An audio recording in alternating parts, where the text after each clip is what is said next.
Dear Friday, I think you were awesome. Don't ever change. Love, Carl. That's how I'd like to start the day. Welcome to CNN 10.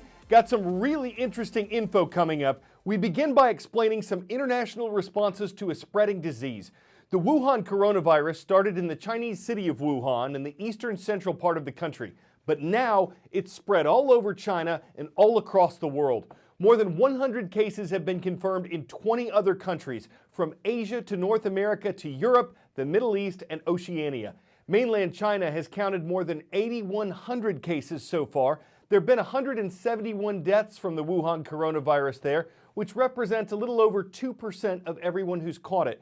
The fear of this virus has welled up worldwide. Russia has shut down its borders with China. Several airlines, including American, United, Lufthansa, and British Airways, have stopped flying to and from parts of China. And in Italy, 7,000 people were held aboard a cruise ship yesterday afternoon because a 54-year-old woman from Hong Kong had come down with a fever. She and her husband were eventually found not to have the Wuhan coronavirus, but officials wanted to get the results before letting people off the boat. A CNN correspondent in Hong Kong, where 10 cases have been confirmed, says parts of the city are like a ghost town. Instead of having large celebrations for Chinese New Year, people there are having to wait in 3-hour lines to buy surgical face masks, which they believe will help keep them from catching the virus. The World Health Organization met again yesterday and decided to declare the novel coronavirus a public health emergency of international concern. That declaration triggers a more organized effort to respond to the virus internationally. A normally traffic-jammed highway in the city of Wuhan, China, near empty, only a few passing vehicles. Public transportation shut down. City buses sit untouched. Only a few residents spotted outside. Eerie for a city 11 million people call home. Major food chains closing to customers, from Starbucks to KFC to McDonald's. Lights off inside. This Walmart open and crowded. Shoppers wearing face masks inside and quickly buying up what's left, leaving bare produce stands behind. Outside the lockdown zone, similar scenes across mainland China.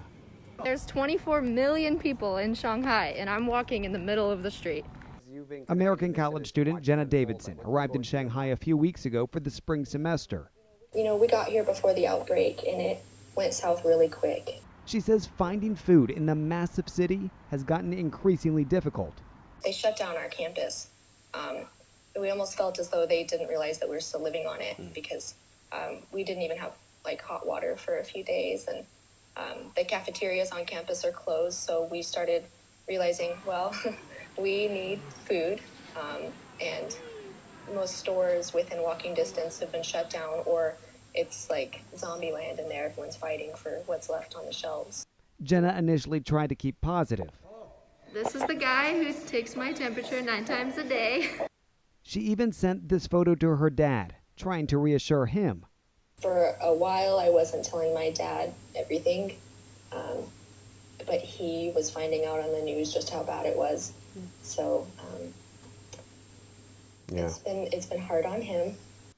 She and her fellow classmates now booked on flights to get out. Destination anywhere but here. 10-second trivia. What is one thing that all poikilotherms have in common? Are they all fish, four-legged, cold-blooded, or endothermic? Poikilotherms have variable body temperatures. They're considered cold-blooded. So with our relatively high, unchanging body temperatures, you and I are considered warm-blooded. Most of us anyway. But how warm? Since a German doctor took the temperatures of 25,000 patients in the mid-1800s, it's been accepted that normal human body temperature is 98.6 degrees Fahrenheit. But now, a few studies are indicating that's no longer true. The most recent one, published by Stanford University, found that our bodies actually average a temperature of 97.5 degrees Fahrenheit. Researchers looked at Americans' records dating back to the U.S. Civil War, and they didn't find that the old average was wrong. They found that our bodies are somehow cooling down with each new generation. Scientists aren't sure exactly why. Some think it's because we spend more time in heat and air conditioning than our ancestors did, and they don't know if this means anything good or bad related to our health. but it is possible that the old 98.6 degree benchmark is now more than a whole degree too high. Third-party cookie might sound like one too many, but as far as the internet goes, Google is getting rid of them from its Chrome browser. Cookies are controversial. They can remember what's in your online shopping cart, what your login name and password are, what your address is for auto-filling out forms. But critics are concerned they could be an invasion of privacy. Users don't always give permission for their info to be stored, and some don't want records made of the things they've written or the sites they've visited online. If you've ever logged onto a browser, you've gotten a cookie. It's a technology that's been around basically as long as the internet. And I'm not talking about the edible kind. It's fueled the rise of the online global ad business. Shares of Facebook jumping in the after hours, up as much as 4% at one point. But all that could change soon.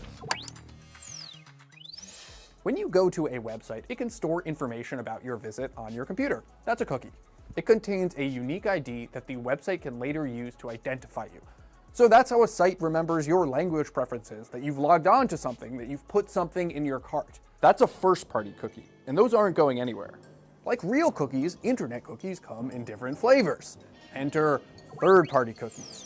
They come from sites you haven't visited directly, and they're the ones that are going away. Third-party cookies are far and away the most popular, the most widespread tracking technology on the web. And they make it really easy for trackers to build up big invasive profiles of users without their knowledge. They work like this. An ad on a site will give you a cookie. Then if you go to a different site that uses the same ad server, it can match that third-party cookie and learn more about you. As you visit more websites and more websites, the information associated with that cookie grows. So ad networks can build profiles of people and serve more targeted and more relevant ads based on those cookies.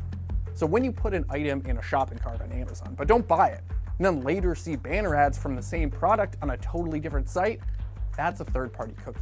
That cookie-driven ad model has enabled sites like Facebook and Google and CNN.com to serve more effective and relevant ads and then offer their products for free. It's formed the backbone for the online ad business, a business that is now worth hundreds of billions of dollars. But now that business has to change. Safari and Firefox have already banned third-party cookies, and now Google has announced it will phase them out of Chrome over a 2-year period.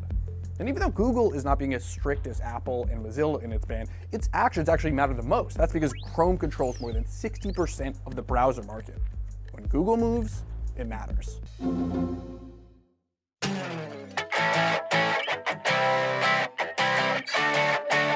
I love time-lapse video. You could show me a time-lapse of a chicken in a yard. I'd find it fascinating. But how much more fascinating is this video of the Northern Lights? Finnish stargazers recently noticed a unique shape to this aurora, what makes it look like a dune. University of Helsinki scientists think it's caused by waves of oxygen atoms in the upper atmosphere. They hope it'll help us learn more about that atmosphere. Assuming they can all get on the same wavelength without anyone aurorizing up with a bad latitude. Guess it depends on how charged things get and which way the solar wind blows. At least it's magneto to look at and easy to see why scientists get eye on a site that has played its particle and precipitated aurora. Awesome displays for hydro generations, y'all. I'm Carl Zeus. Last stop today is in the Palmetto State, where the Warriors of Indian Land Middle School are watching. They're in Indian Land, South Carolina. Hope to see more subscriptions and comments at youtube.com/CNN